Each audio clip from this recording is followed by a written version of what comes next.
Hi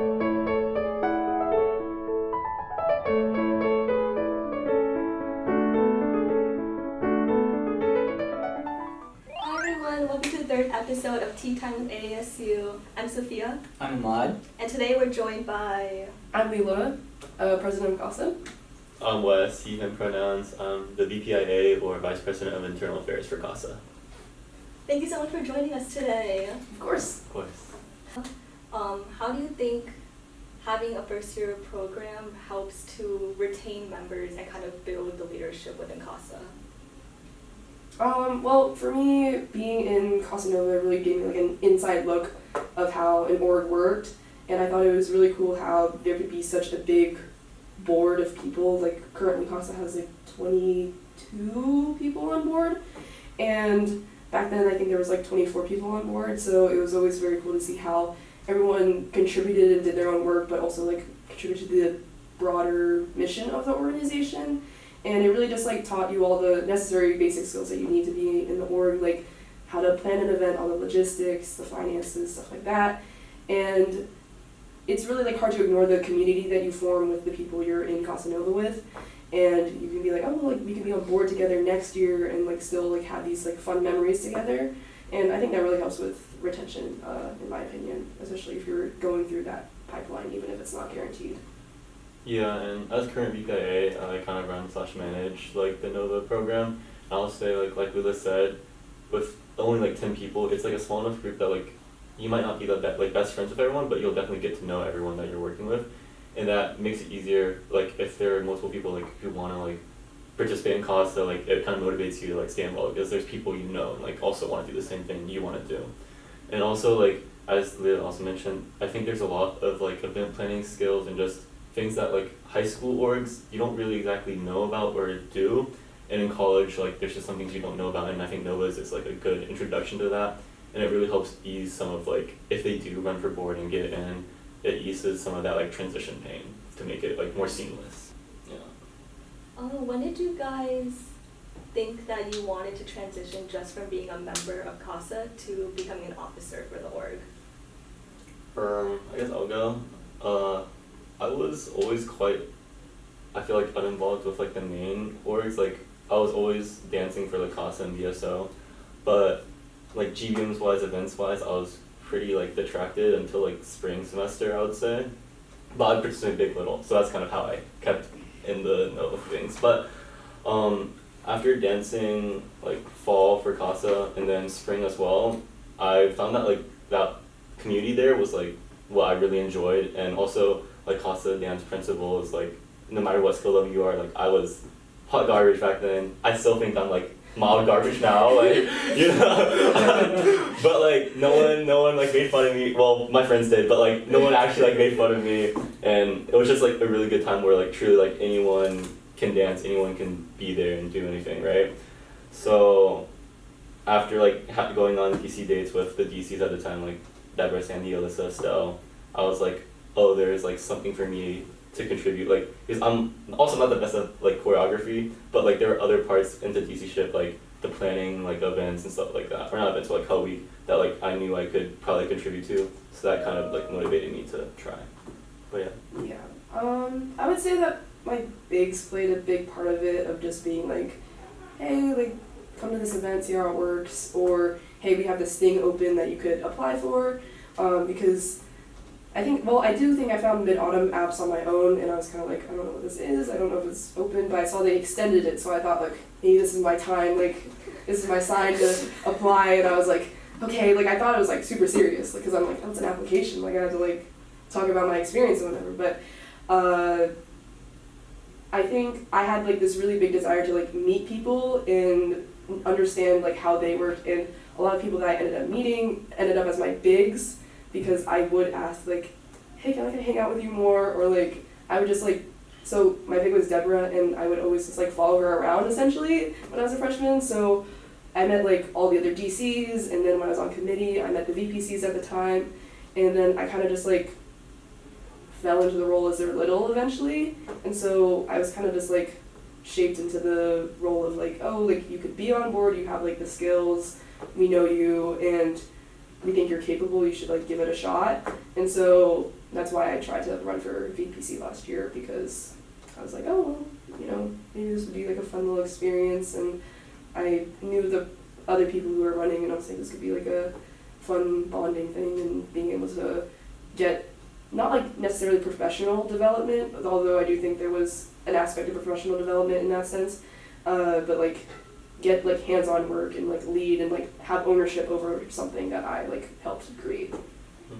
And wait, this is just an aside, but I remember like the other thing that was going through my mind when I was thinking about running for DC was like at the beginning of my freshman year, the thing I was most scared about was like not having like, well, not having friends, but like more like just like not having community, like just people to like talk to, you know, like when you have like things in life you want to share. And I think I found a majority of my community like through Casa Dance. Like some of the people I danced with in the fall like became some of the closest friends I had today, and like friends I met later on as well. And I just really wanted to like pass that on to like the next year, like freshman that came, and like I want to be like that person that also like made that community for them. So just like passing it down as well. What parts, like you were DC and you were VPC, what parts of when you were that officer are you most proud of? I feel like we might say like the I same think we thing. might say the same thing.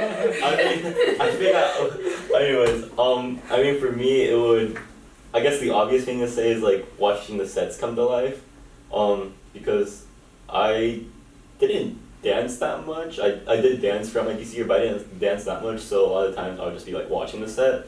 So like just on show day, like watching it come to life was like one of the best moments, because I mean it's a product of like us four and also like everyone's hard work, like putting in the time and all the time, yeah, a lot of time into like making that come true. But also just like at Hell Week, being able to see people like laugh and smile, because like I remember like during Hell Weeks, depending on like the weather, like whether there's exams or stuff like that, sometimes it can get a bit down. But like I remember our CNY Hell Week, like I would say from my perspective, it seemed like people were like in general pretty like happy, content, and like just knowing that like they enjoyed that experience instead of like hating it also like makes me quite happy about that. Well, yeah. Yeah. I mean, I agree with that. I mean, like, being able to put on a show is like a really big deal. It's not a small feat. I mean, it's a lot of time and effort and planning, and Wes knows this. And there's, I mean, just like being able to see something that I helped create with my co-Katie over, like, we started planning over summer, like, for mid-autumn. So seeing like our like little like brain dump ideas come to life into like a physical show where people like come and watch, like eat the food, enjoy the show, like laugh, you know, I thought that was super fulfilling. And I think getting to host CNY at Phillips Center for the first time last year was also such like a cool thing. I mean, it was kind of like we built up to it, and like thanks to like our predecessors we had that opportunity to, because they sort of like explain that to student engagement, like, hey, like, please give us more money next year so we can host it at this venue. And I'm really thankful for them for that, because it was just like such a once in a lifetime opportunity to like be able to be the two people who kind of like put that on and like have the committee to make that happen essentially. So one of ASU's goals is to have ASU and its subwards be closer, like foster more collaboration. How do you think ASU has supported CASA? I think in my recent memory, I think Leela mentioned this to me a bit ago or whatever, but I think during some funding for mid-autumn or something, like I think ASU helped us like secure that type of funding that we needed for mid-autumn, from my recent memory at least. So I mean that's really helpful for us, because I mean that's one of our cultural shows and it's basically one of the biggest events of our semester. So Yeah. That was really, like, it was nice knowing that someone was out there to, like, help us and sort of help us, like, brainstorm solutions, even if the solutions weren't, like, didn't turn out to help us as much as we hoped. But it was always, like, nice to have that support, because when we learned that we didn't get funding for Mid-Autumn last year, it was sort of like a big, like, oh, well, we do need money for the venue, for the food, for basically everything, so it was kind of like a scrambling type of thing. So I do really appreciate how last year, I think, that ASU talked to student government on our behalf and sort of like stated our case and got us connections to like get extra money, and we also got support from GAU, Graduate Assistants Union, I'm pretty sure, and they gave us like an extra $500 because we had those connections in ASU. So that was really great to like have that happen, because we really needed like all the help we could get because we were working on such a limited budget. And then it's always nice to know that like ASU has an ear for us and like is always like having a helping hand. And this year, like Zach and Jasmine have done a really great job about like being really transparent and like being like, oh, if you want to talk, just come to us anytime, just let us know. So that's always like really good for us.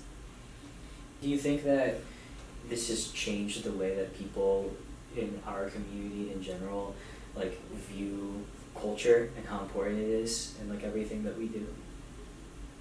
I would say for sure, like, I think it shows like how easy it is for like things to be taken away, like things we thought were like taken for granted, like cultural clubs and things like that, like because of a bill or anything like that can instantly just like disappear. Like even when you filed promise yesterday, like tomorrow it isn't. So it's just like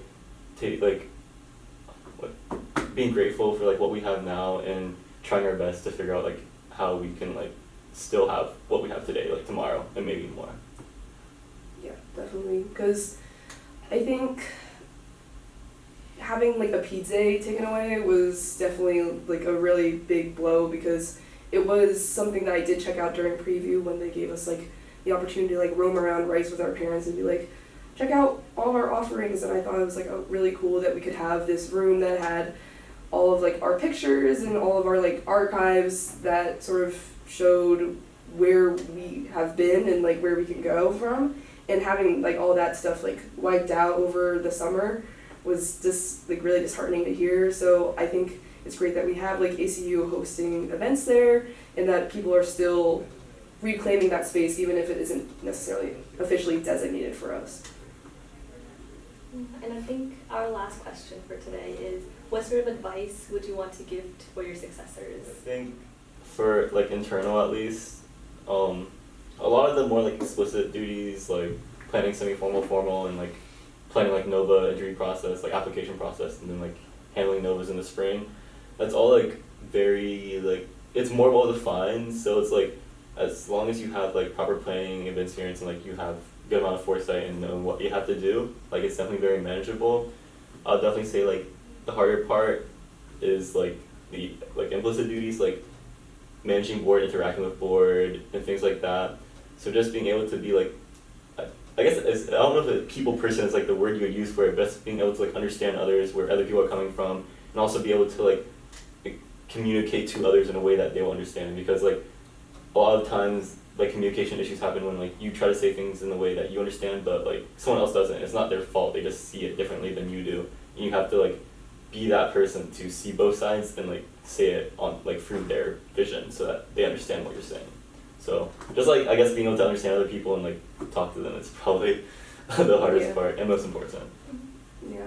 For me, I think personally the transition from being in such like a hands-on event programming role like VPC and coming into president was a rough transition for me, because I don't do as much of hands-on like event programming, like, oh, I need this budget, I need to submit this SAR, I need to buy it, I need to plan this itinerary. A lot of it is more of like just like making sure the health of the organization is good, I guess. Like president has like a lot of intangibles, and I think a lot of it I would suggest to my successor is to see where you can help out the most, because there aren't like, if I followed only the duties in the Constitution, I wouldn't really be doing anything.